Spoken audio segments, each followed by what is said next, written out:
Pollyanna, Chapter 25, A Waiting Game. On the day after John Pendleton called at the Harrington homestead, Miss Polly set herself to the task of preparing Pollyanna for the visit of the specialist. "Pollyanna, my dear," she began gently, "we have decided that we want another doctor beside Dr. Warren to see you. Another one might tell us something new to do to help you get well faster, you know." A just light came to Pollyanna's faces. "Dr. Chilton! Oh, Aunt Polly, I would so love to have Dr. Chilton. I've wanted him all the time. But I was afraid you didn't, on account of his seeing you in the sun parlor that day, so I didn't like to say anything. But I'm so glad you do want him." Aunt Polly's face had turned white, then red, and then back to white again. But when she answered, she showed very plainly that she was trying to speak politely and cheerfully. "Oh, no, dear, it wasn't Dr. Chilton at all that I meant. It is a new doctor, a very famous doctor from New York, who knows a great deal about hurts like yours." Pollyanna's face fell. "I don't believe he knows half as much as Dr. Chilton." "Oh, yes, he does, I'm sure, my dear. But it was Dr. Chilton who doctored Mr. Pendleton's broken leg. Aunt Polly, if you don't mind very much, I'd like to have Dr. Chilton. Truly, I would." A distressed color suffered Miss Polly's faces. For a moment she did not speak at all. Then she said gently, though yet with a touch of her old stern decisiveness, "But I do mind, Pollyanna. I mind very much. I would do anything, almost anything, for you, my dear, but for a reason which I do not care to speak of now, I don't wish Dr. Chilton to call in on this case. And believe me, he cannot know so much about your trouble as this great doctor does, who will come from New York tomorrow."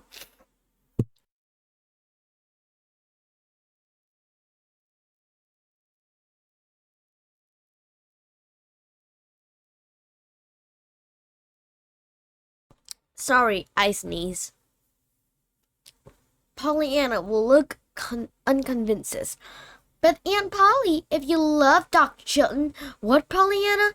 Aunt Polly's voice was very sharp now. Her cheeks were very red, too. "I say, if you love Dr. Chilton, you and didn't love the other one," sighed Pollyanna. "Seemed to me that would make the difference, and the good he would do, and I love Dr. Chilton." The nurse entered the room at the moment, and Aunt Polly rose to her feet abruptly, a look of relief on her faces. "I'm very sorry, Pollyanna," she said a little stiffly, "but I'm afraid you'll have to let me be the judge this time. Beside, it's already arranged. The New York doctor's coming tomorrow." As it happened, however, the New York doctor did not come tomorrow. At the last moment on the telegram told of unavoidable delay owing the sudden illnesses of the specialist himself. This led Pollyanna into a renewed pleading for the supposition of Dr. Chilton, which would be easy now, but as before, Aunt Polly shook her head and said no, dear, very decisively, yet with a still more anxious assurance that she would do anything but to please her dear Aunt Polly.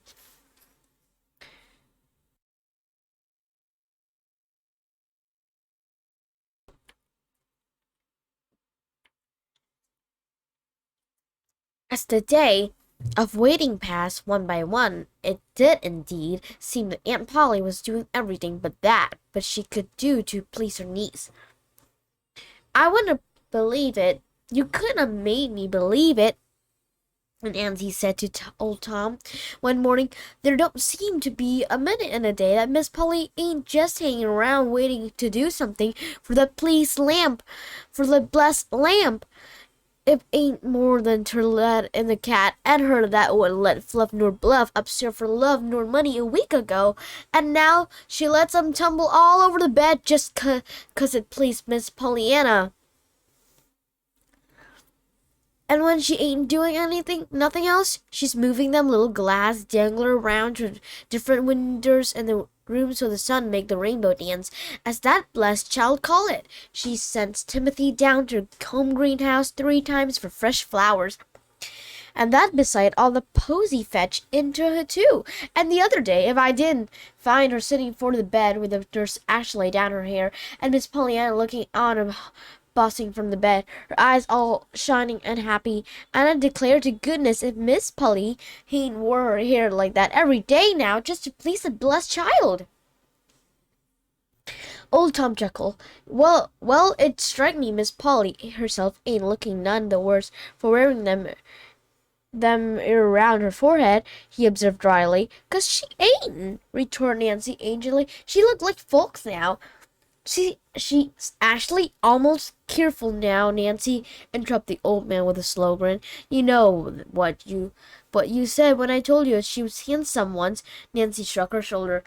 Oh, she ain't handsome, of course, but I will own up she don't look like the same woman that with a ribbon and lace jingers Miss Pollyanna make her wear around her neck. I told you so, nodded the man. I told her she wasn't old.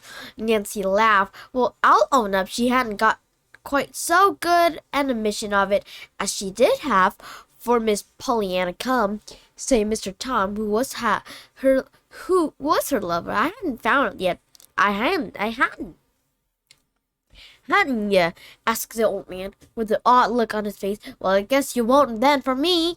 Oh, Mr. Tom, come on, now, wheedled the girl. You see, there ain't many folks here that I can ask. Maybe not, but there's one, anyhow, that ain't answering, grinned old Tom. Then abruptly, the light died from his eyes. How is she to the day, the little girl? Nancy shook her head. Her face, too, had sobered. Just the same as Tom. Mr. Tom, there ain't no special difference, as I can see, or anybody. I guess she just lay there and sleep and talk some and tries to smile and to be glad 'cause the sun set or the moon rise, or some other such things, till it's enough to make your heart break with aching. I know it's a game. Bless her sweet heart, nodded old Tom, blinking a little. She told you then, too, about the game. Oh, yes, she told me long ago. The old man hesitated, then went on, his lip twitching a little. I was growling one day 'cause I was so bent up and croaked, and what do you suppose she little thing said? I couldn't guess. I wouldn't think that she could find anything about that to be glad about. She did. She said I could be glad anyhow that I didn't have to stop so far to do my weeding, 'cause I was already bent part of way over. Nancy gave a wistful laugh. Well, I ain't surprised after all. You might know she would find something. We have been playing that game since almost the first, 'cause there wasn't no one else she could play it with, though she did speak of her aunt, Miss Polly. Nancy chuckled. I guess you hadn't got such an awful different opinion of the mistress than I have, she brittled.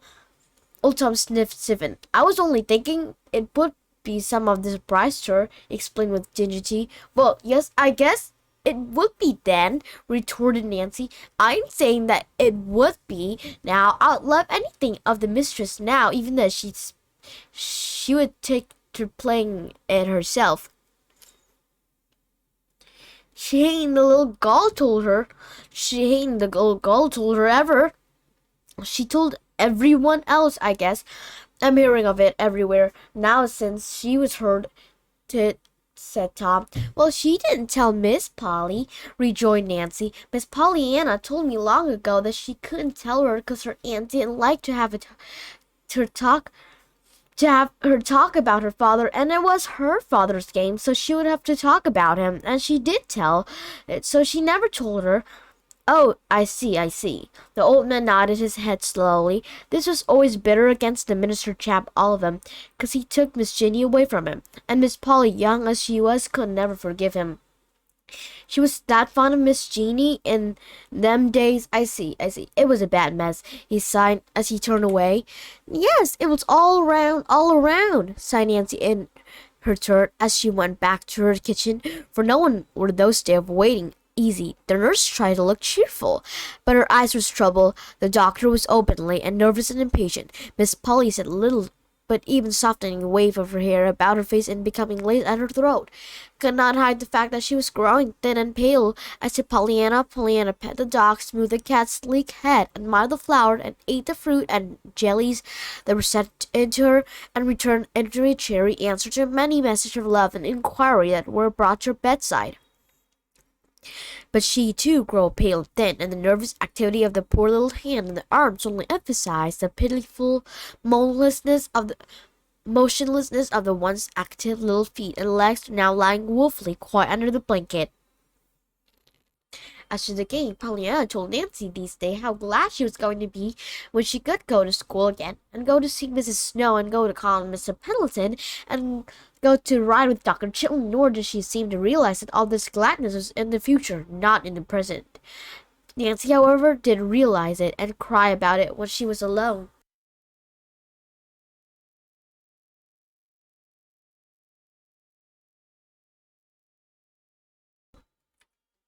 Chapter 26. A Door Ajar.